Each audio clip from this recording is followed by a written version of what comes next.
Stanford University.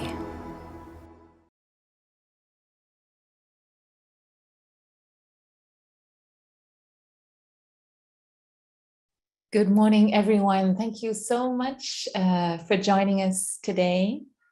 And so I'm Sister True Dedication, and I'm here with Brother Phaphu, with you from Plum Village, France, our monastery founded by our teacher, Zen Master Thich Nhat Hanh.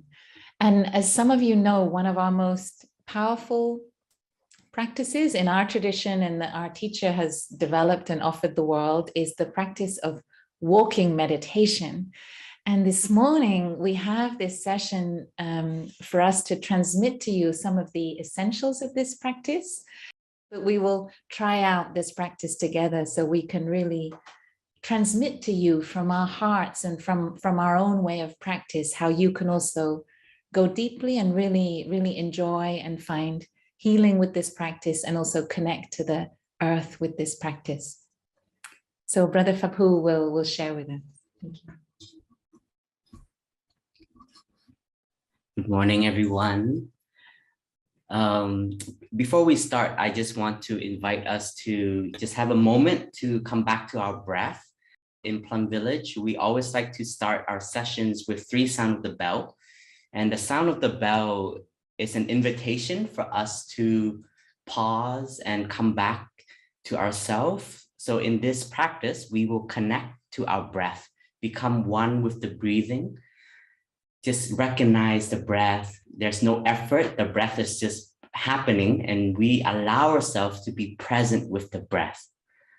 As I breathe in, I'm aware that this is my in-breath. As I breathe out, I am aware that this is my out-breath. In-breath and out-breath. I listen, this wonderful sound of the bell guides me home to the present moment.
Dear friends, thank you for practicing breathing with the sound of the bell. This morning, we have a chance to introduce one of our core teachings in the Plum Village tradition. And this practice is called walking meditation. Walking meditation is an art. We walk every day from one destination to the other, but do we remember the first step that we took this morning?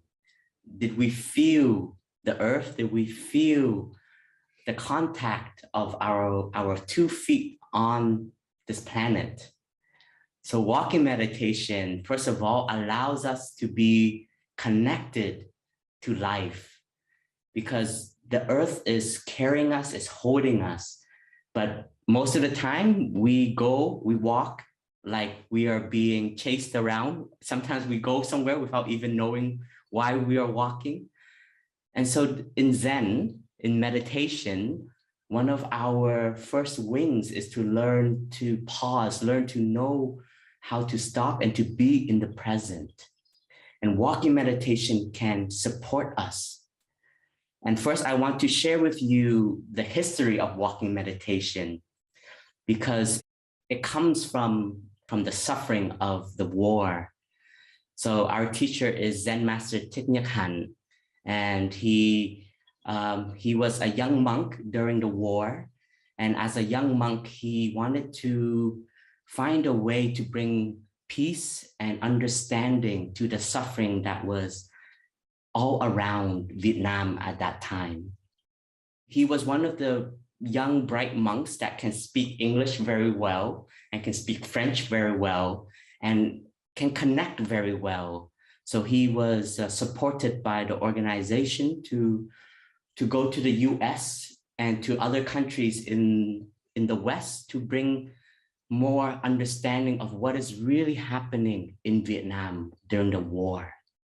When he was in America in 1966, he suddenly got informed that he is now exiled from Vietnam. And when he received this news, he was in so much suffering. He doesn't know what to do and how to continue his aspiration. He was one of the young monastic leaders with groups of young monks and nuns and lay practitioners who didn't want to contribute to the fighting, but wanted to help rebuild bombed villages, help with the orphans, and etc. And suddenly he was informed that because of his activity, they saw that he is not contributing to the country, and they exiled him. And in that moment of despair and in that moment of deep suffering, he came back to his breathing, and he had to be present for those feelings and for those emotions and all of this fear and possibly also anger. But being still sometimes can be very overwhelming. So later on, he started to bring the practice of mindful breathing into walking. As we know, sometimes when we are in a place for so long, staying inside for so long, we feel like we need nourishment, and that nourishment may be nature, right? It may be the fresh air, it may be just the environment, and to connect to something bigger than us, which is this beautiful planet. And our teachers started to establish this practice because the mind can bring us into 10,000 directions from all of these feelings, all of these emotions, all of these difficulties that are present. But as a practitioner, we know that we can be the master also of our own mind. So our teacher started to bring his mind and give it a focus, and we call this the practice of concentration, and to bring all of his attention and bring this emotion and let it take refuge in the sole of the feet, and let yourself really just be present with each step that you take. And a new insight was born in this practice. And our teacher called it one of his first flowers of understanding. And that flower is now Plum Village slogan. And he realized that as long as I am alive, as long as I am still breathing, I can still arrive at anywhere on this planet. And my true home is not Vietnam. My true home is in the present moment. My true home is wherever I allow myself to truly be there. And that was an insight that helped him liberate himself from this feeling of isolation, this feeling of disconnection, this feeling of being left out. And now he has transmitted this to us. If one day you have an opportunity and you come visit our monastery here in Plum Village, France, we have a bell tower, and he gave the bell tower the name, I have arrived, I am home. And it's a very easy to understand statement. I have arrived, I am home. But to practice, to really feel at home in the present moment is a real art. But this practice of walking meditation, what is also beautiful about it is that it doesn't carry a form of a religion. It is just walking, but walking with full awareness. And this practice is a practice that you can use anywhere and you can apply it right away. And this morning, we will apply it all together. And I would like to share with you some of the techniques of how we can develop this practice into our daily life. So when we practice walking meditation, our practice is to bring our attention to the sole of our feet. And we really feel the contact of the heel to the sole of the feet, to the gentle lift of our toe, even pushing us a little bit forward to make the next step. So this is the image that I am offering to you. So you can really develop your concentration. Your mind is really in that movement with the sole of the feet, the toes, the heel. And our practice, we can combine it with our breath. We're always breathing, so why not take advantage of our breath to be in harmony with the body? And it's gonna be a little bit, maybe we may feel a little bit stiff at the beginning, but trust your capacity to harmonize the breath and the step, and trust your own capacity and your own ability. And so we have two styles in the practice of walking meditation in Plum Village. We have one called slow walking meditation. And it's a real practice of concentration.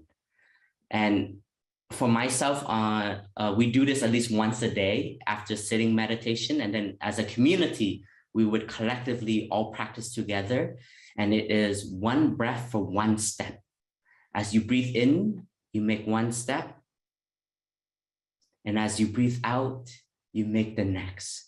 And it's a real investment at that moment. It's an investment into the present moment with your step and with yourself on this earth. The second style of walking meditation is we walk as a community, we walk outdoor, we walk normally like a normal person, but I think most of the time we're probably on gear 5 or gear 4, and we're gonna go maybe to gear 3, and even sometimes even gear 2. So because it's a tendency, right? Especially in society, we're in a fast-paced lifestyle now. Everything we want it instant. We even want instant enlightenment. I'm sorry to say it takes more time, but it's not like instant noodle after pouring hot water and 3 minutes, the noodle. But actually, with just a few breaths, you can arrive home.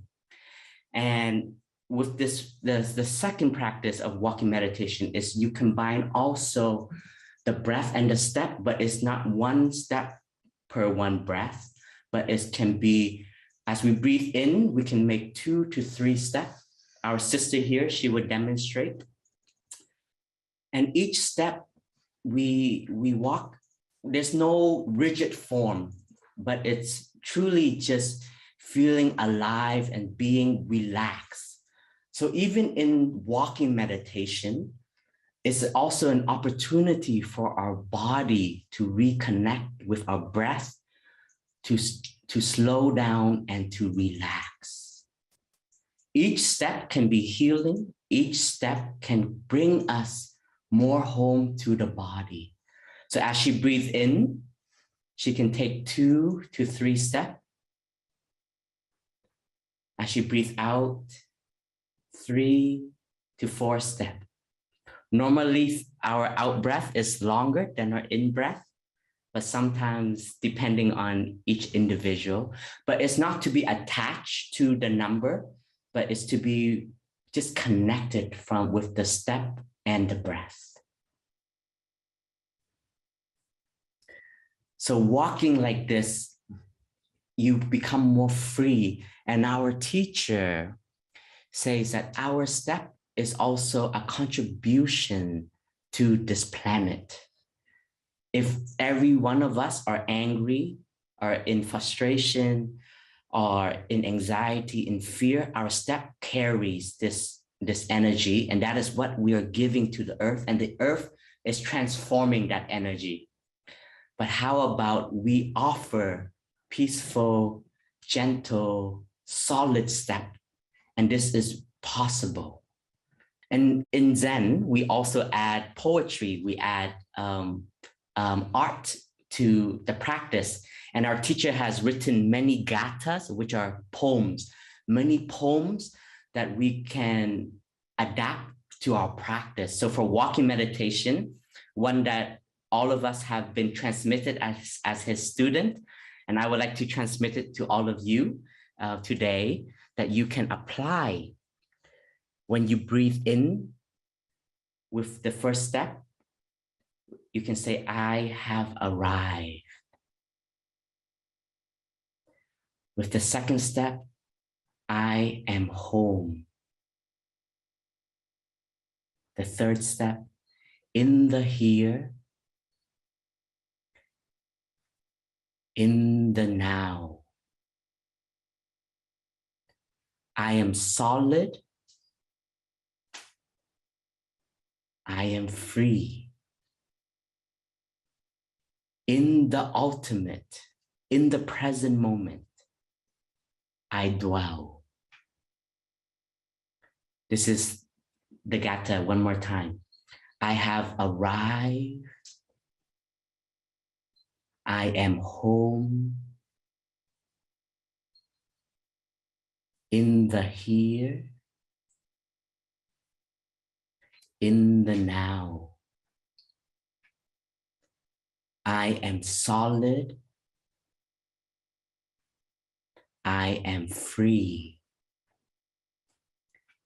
In the ultimate, I dwell. So dear friends, I would like to invite us to pick a distance, like our sister has selected a short distance for all of us to practice together. And let us start with slow walking meditation. So with one breath, one step. And our teacher even says, if we have not felt like we have arrived in that step, take another breath to truly be there, to arrive. And then with the out breath, we follow along. So we can begin one step with one breath.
During our walk, if we can feel the sensation of the heel, the sole, the toes, having its moment on touching the floor, as it also pushes us forward to the next step. So you can really feel the step that we are taking, that we are making.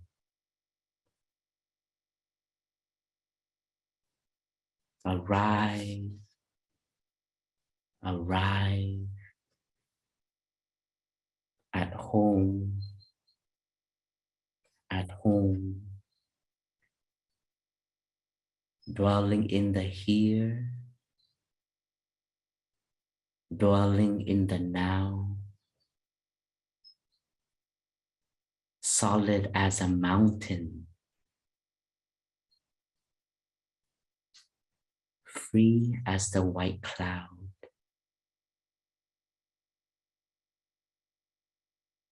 In the ultimate, I dwell.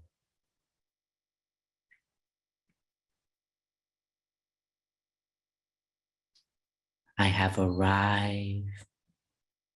I have arrived. I am home. I am home. In the here, in the here, in the now,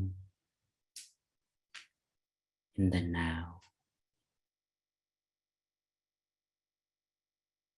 I am solid. I am solid. I am free. I am free. In the ultimate, I dwell.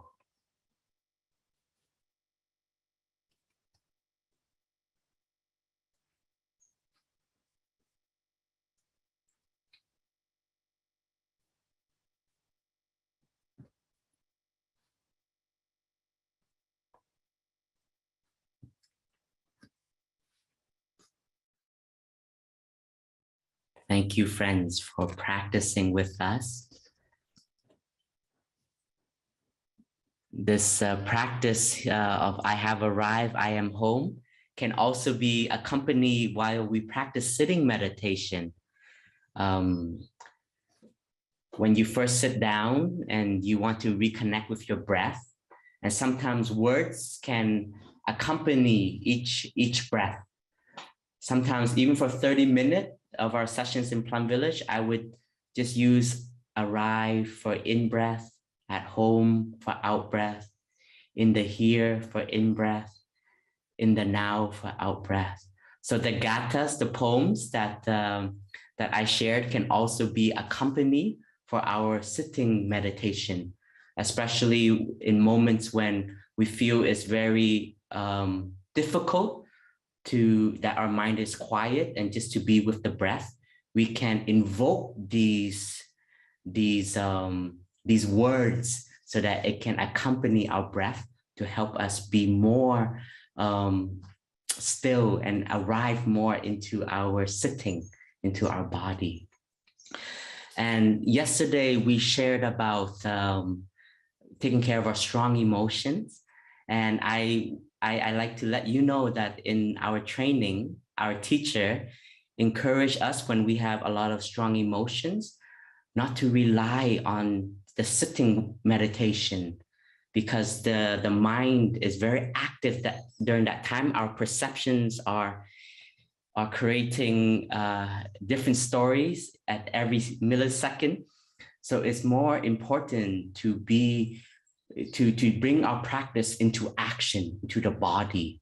So walking meditation becomes a very essential practice that can really help embrace our emotions. You can invite the emotions to be with the steps. And this is something that I've experienced myself. I have been with my teacher as his personal assistant, attendant for a very long time. And in the monastery, we also meet difficulties, and sometimes there are some challenges also in the Sangha.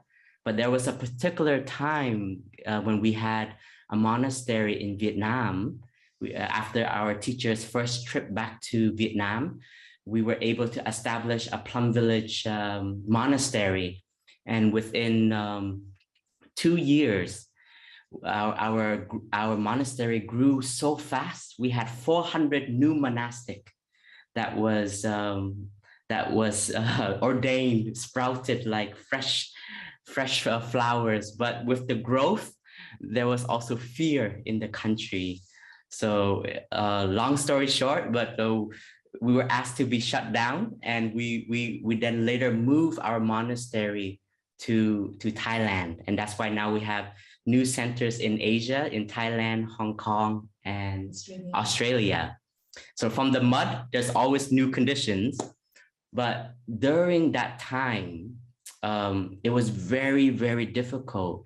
And in our Sangha, we were hearing the difficulty that our own brothers and sisters were meeting in Vietnam. And we were in France or in America, and we felt very helpless as they were trying to shut it down, because there was also violence. There was some protests. It was very aggressive. And our teacher, who is like the spiritual father of all of these new monks and nuns, I was with Thai, it means teacher, and I felt his sadness and also his worry.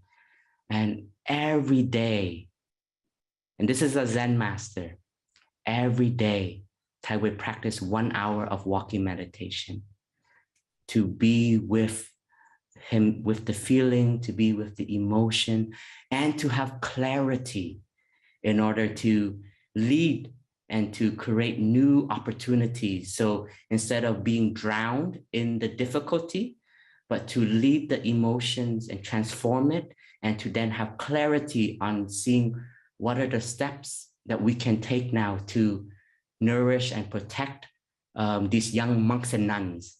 So this was something that I experienced with my teacher during that hard time. And walking meditation at that time was the life jacket. It was the savior, so that we are not overwhelmed. And Sister True Dedication and a group of brothers and sisters, we were also doing other work. We were going to embassies to share about the situations and to ask for support. And every time we felt overwhelmed and we felt not understood, the brothers and sisters would just practice walking meditation. And we were in Paris, very busy, very loud.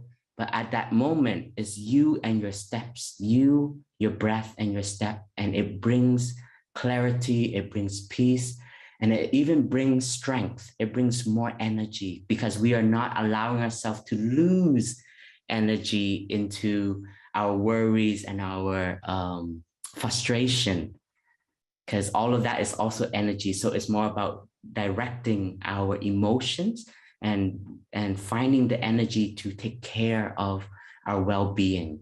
So walking meditation can be a very concrete practice, and we call it applied Buddhism. This is applied mindfulness in everyday life. And what I would like to encourage us is to find a distance that you can commit to each day. For example, on your way to work or on your way home, a distance that you can commit from here to there, that becomes my walking meditation.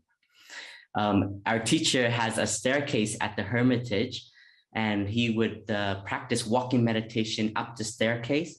And he would tell us if at halfway he loses his mindfulness, he goes back down and he walks up again. And this was his practice and his own development in the art of walking meditation. And he also encouraged us to find our own distance within the monastery that we can commit to. And our teacher, the deepest aspiration, he tells us, is there should only be one style of walking. It's walking meditation. But that is the northern star that we're still walking towards. But to be more concrete and more practical, we find these distance that we can really apply it every day. And that becomes a new energy and a new way of walking for us. Sister, would you like to add? myself and sister True Dedication and two other brother and sister, we were just at a conference in Edinburgh at a TED conference, and our sister had to represent the community and our teacher to give a TED talk. And I can't wait for all of you to hear about it. It's very beautiful. But before she went on stage, she practiced slow walking meditation for 2 whole hours. To calm down all of her worries, to calm down all of her fear, all of her anxiety. So, sister, if you can just give us a few sharing of that experience, because I was watching you very carefully, and sometimes I would walk behind her just to support her. Well, I think it's true that in these very difficult moments, I'd never had such a difficult moment, in all honesty. You know, whenever any of you have to give your TED talk, you know, once in our lifetime, what are you going to say? And can you not forget anything? Because you have to know what you're going to say. Yeah. So I think for me, it was how to entrust. Yeah, it was a real practice of entrusting and how to embrace my anxiety and fear, also terror. I was terrified. And and use, as Brother Phaphu so beautifully described, to use my breathing. And every step was my safety, was my anchor. And so I really had that experience. So if any of you have something very scary to do or a very scary decision to make, I really encourage you to do this, because it becomes a safe haven in that moment. And what I realize is it enables what we would call our deeper consciousness, our store consciousness, to be supported.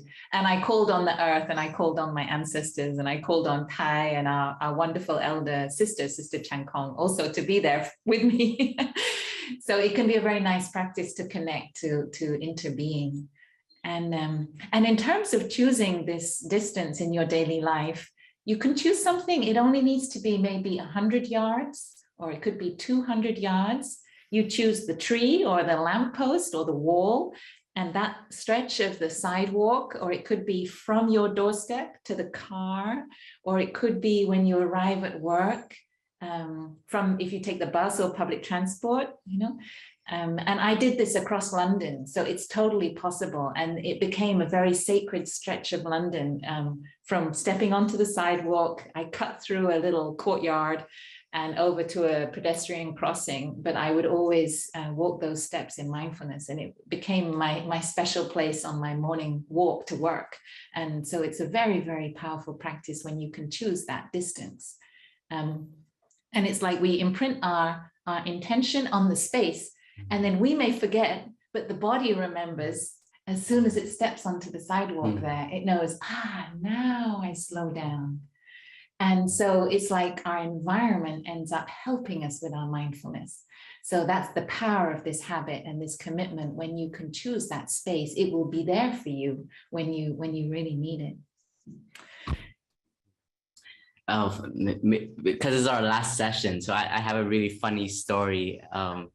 So walking meditation is easier to start off by slow, because we're trying to create this new habit, create this new tendency and this new way of being with the step. But walking meditation also doesn't mean slow. We even have running meditation, and there was a time, but of course we always try to walk in the style of walking meditation. And our teacher used to go on tour a lot to bring the teachings to different places of the world for friends who can't come to Plum Village. And wherever our teacher went, he would always bring at least 20 to 30 monks and nuns with him. So he would bring a sangha, a community with him. And we were very visible because of our head, our shaved head, and our brown robe. And we always go in groups, and wherever we go, a lot of people stare at us. And I love the children's reaction. They always ask, "Are you guys Jedis?" So we become quite a presence. But there was one time at the airport, we had to transfer flights, and of course we arrived and we're walking gently with peace every step in this busy airport in Italy. And we're coming to our gate, and suddenly the announcement is flight AF 425 is being transferred to gate G7, and it is a totally different gate. And Thai, our teacher, took a pause and looked at all of us, and he said, "Let's run." So Thai, our teacher, and all of these 20, 30 monks and nuns were sprinting across the airport. And I'm sure it was quite a scene. But of course, mindfulness is to be very adaptive, is to be very practical also. So I hope that we don't have also to be caught also that being mindfulness is not just slow, but mindfulness is truly to be present and to be for us to adapt in every situation, every circumstance that we meet. But it's always more pleasant, and it's always more enjoyable when we can really enjoy each step. We can enjoy the grace and the beauty of life, because if we're always going to be running, then when will we have a moment to pause and really see life as it is? So dear friends, I know we only have 3 more minutes until we end our session, but I think just like the last 2-3 sessions, we always had a little space for questions or reflections if you would like to share to the group.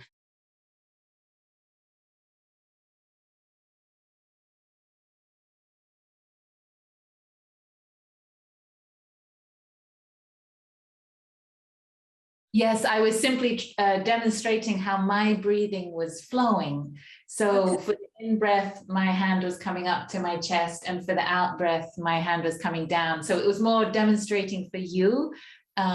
Sometimes, for example, when I was doing some of my slow walking before the TED Talk, I did have my hand on my heart to do some soothing on my chest.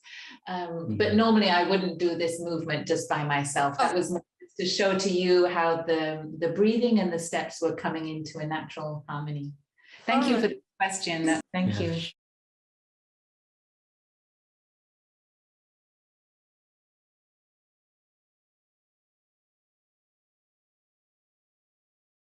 Yeah, thank you so much. That's an excellent question. And we did address this in the TED Talk. So as you may know, since our teacher's stroke, Thai has actually himself been in a wheelchair, but he still loves joining the community for walking meditation. So a very wonderful way for someone who can't themselves walk is to be in the company of those who are bringing concentration to our movement through space. And as the person in the wheelchair, we are enjoying this sense of moving through space, all the different senses. So one of the things we can have as an object of our awareness as we're walking is the feel of the breeze or the sun on our face, the changing sounds around us, the different sights, the people we may be passing on the street, allowing ourselves to have eye contact with people. So even in the sitting position, and especially if the person helping with the wheelchair or the person helping us walk is themselves mindful, we can also, even in our wheelchair or being supported, we can have a collective experience of this energy of mindfulness and connection. So it's very well possible to enjoy this while in a wheelchair or while being helped by others. And what is so incredible also to say about our teacher is in the first years after his stroke, he really wanted to train himself to be able to walk again. And at some point it would take 2 or 3 of us to help move the side that could hardly move. So one really at the level of the leg and one for Thai to balance on. And I remember when Thai first returned from the United States and came back, and we monastics gathered to greet him. And I was looking through all the robes, all the cloth of the robes, to see the wheel of his wheelchair as he was coming out. And I didn't see this wheel. And then suddenly I realized Thai was coming out walking so frail, barely able to hold his own weight. And he had such a big grin on his face. He was like, I am walking, like your teacher is walking. And like the pride and the joy.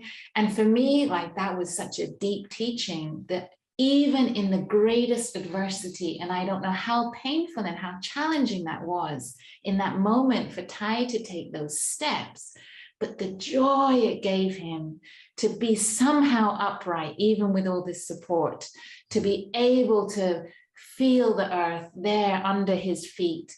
And for me, that was such an incredible teaching. And then he pointed with his left hand to the sky, like, my children, you know, I was crying already by that point. I was so moved. He's like, are you enjoying the blue sky? And then to his lips, are you smiling? Unbelievable.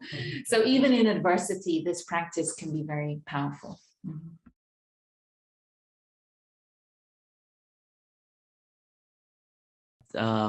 We actually, in our own community, we also have a program that we send a lot of books to friends in prison.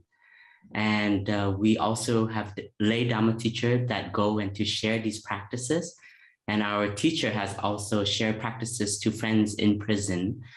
And our teacher shared with the prisoner that even in the cell, that is an opportunity to still be alive and to still be able to feel the body. That is an opportunity of life.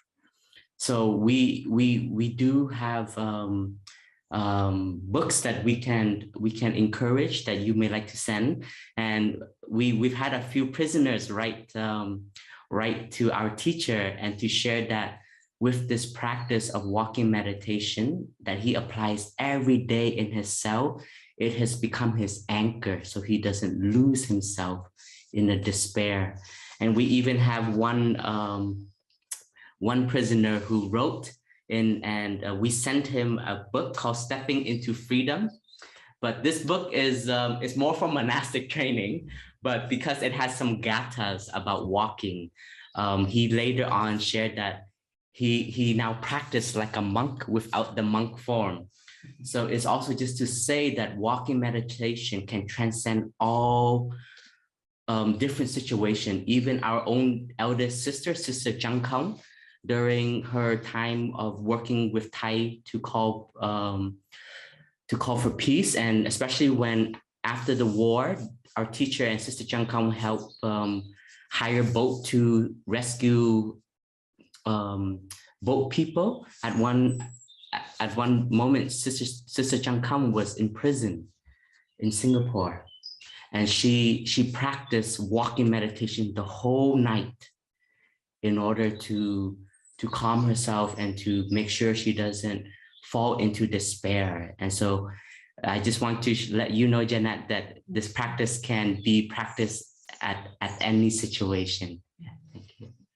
And the book of Thai's teachings to prisoners is called Be Free Where You Are. And the freedom is the freedom from anger, the freedom from hatred, the freedom from craving. There is still many kinds of freedom we can touch even inside a prison cell. And as our brother shared, many people have testified to that.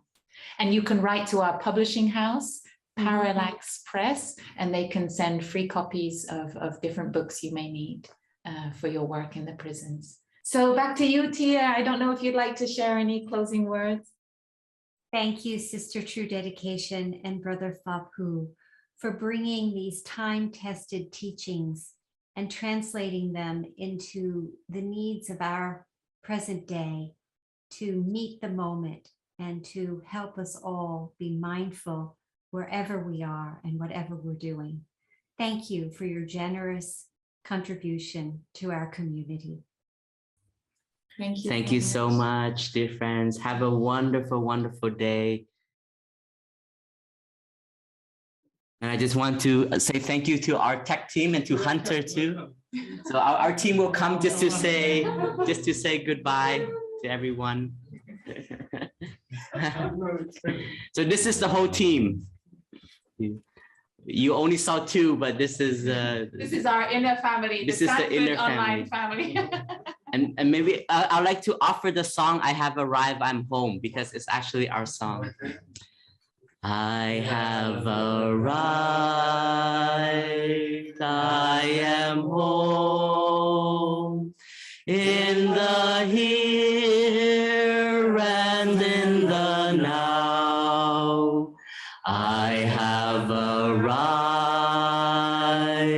I am home, in the here and in the now. I am solid, I am free, I am solid, I am free. In the ultimate I dwell. In